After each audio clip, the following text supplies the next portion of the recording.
Good morning students. Today we learn about the various types of operations we perform on the list. As we have already discussed that the different types of operations we perform. First is concatenation. It is used for merging two lists, and for concatenation we use plus.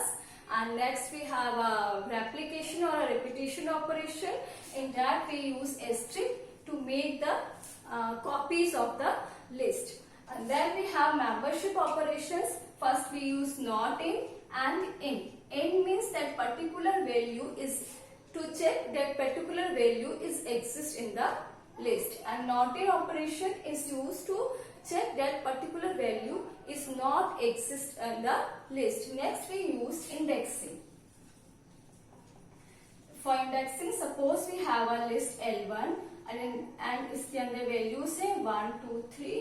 तो first of all हमने इसको represent किया 1 2 3 0 1 2. ये इसका हमारा indexing हो गया for from left to right 0 से 2 तक. 0 हमारा लोअर बाउंड है, 2 हमारा अपर बाउंड है. ऐसे बैकवर्ड से चले करेंगे हम तो right to left. We move from right to left. तो इंडेक्सिंग होगी -1 -2 -3. अब किसी पर्टिकुलर इंडेक्स पे जो वैल्यू है उसको एक्सेस करना है तो उसके लिए हम सिंटेक्स यूज करेंगे लिस्ट नेम, साथ में square brackets and index value.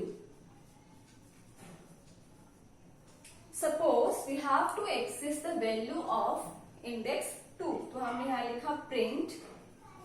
List का नाम था L1 2. जब हमने प्रिंट कराया तो हमें आउटपुट मिल गया 3. ऐसे ही अगर हम सपोज -2 इंडेक्स वैल्यू पे जो वैल्यू पड़ा है उसको हमने एक्सेस करना है तो -2 पे हमारा क्या वैल्यू है 2 पे है. -2 पे 2 है तो इसने हमें आउटपुट दे दिया 2. तो in this way we can do indexing. Next operation we perform on the list is slicing.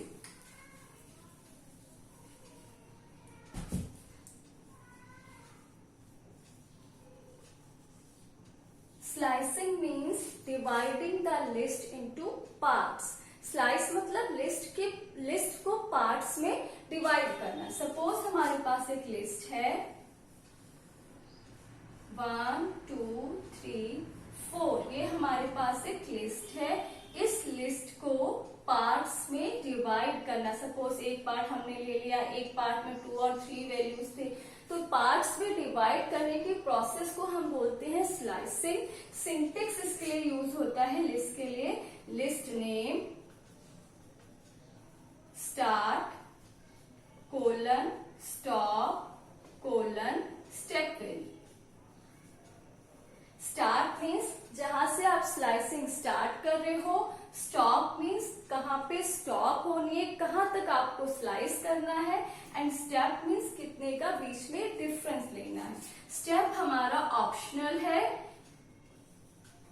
अगर आप स्टेप वैल्यू नहीं देते हो तो वो बाय डिफॉल्ट 1 का डिफरेंस लेगा. अब सपोज हमारे पास यही लिस्ट है, इस लिस्ट की हमको स्लाइसिंग करनी है.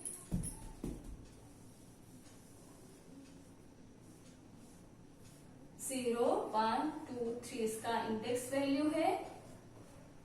हमने इसकी स्लाइसिंग करनी है तो we can write this L1 of 0 colon 2. तो यहाँ पे start value is 0, stop value is 2. तो हमें 0 से 2 तक स्लाइसिंग करनी है. तो इसमें जब अब हमने यहाँ पे स्टेप वैल्यू नहीं लिया है तो वो बाय डिफॉल्ट 1 का डिफरेंस लेगा. वैल्यू आएगी 0 इंडेक्स पे वाली और 1 इंडेक्स वाली. तो वैल्यू 6 and 5 में. ऐसे ही अगर मैंने लिखा L1 ऑफ कोलन 3 तो यहाँ पे सिर्फ स्टॉप वैल्यू गिवन है, स्टार्टिंग वैल्यू गिवन नहीं है. तो हमें आउटपुट स्टार्ट बाय डिफॉल्ट वो 0 से बनेगा. तो 6 5 1 ये हमको आउटपुट मिल गया. ऐसे ही अगर हमें बैकवर्ड करना है,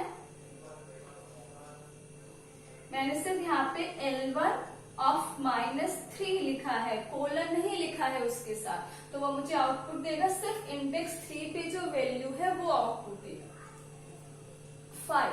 अब सपोज मैंने यहाँ पे लिखा L1 3 कोलन, तो -3 कोलन है, तो जब -3 के बाद हमें स्टार्ट वैल्यू पता है, स्टॉप वैल्यू नहीं पता है, तो वो इस केस में moves to left to right, लेफ्ट से राइट को मूव करेगा, -3 के बाद -2 -1, तो हमें आंसर मिलेगा 5 1 8।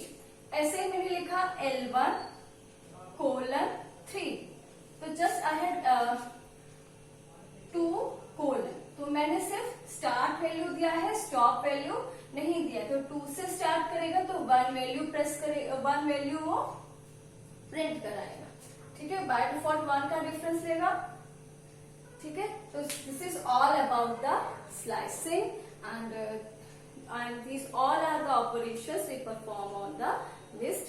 Thank you.